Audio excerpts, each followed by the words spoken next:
what we're seeing today is not new. We've been here before. There's a philosopher by the name of George Santayana, and he comes with this classic quote, "Those who can't remember the past are condemned to repeat it."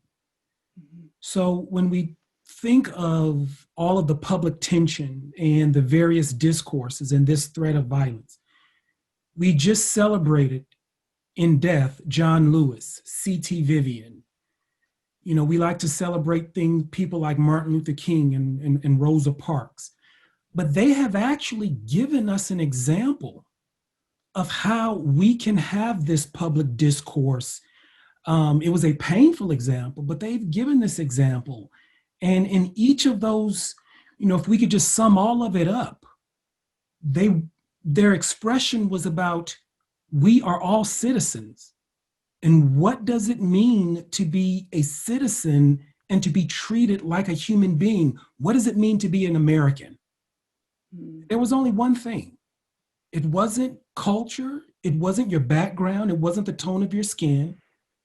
It's an agreement on our founding documents that say we all have inalienable rights to exist, to live. And when violence threatens that, that's not politics. Politics, that's a foundation on which we do our politics, upon which we do that. And so when we think about, for instance, what's happened here in Michigan and this threat of violence, we have to speak out against that. We have those examples who did that, that says, now we've crossed a line, and faith leaders have to unequivocally step up at that point and say, you've gone too far. That's not politics. That's violating our standards of what it means to be human and what it means to be an American. And when we don't do that, and we get into the practice of that, sometimes I'll share with my students, we're familiar with this parable of the Good Samaritan, where the priest passed by and the Levite passed by this injured person. And I'll tell them, you know what, that was practice. They practiced doing that. That became muscle memory to ignore those who are being violated.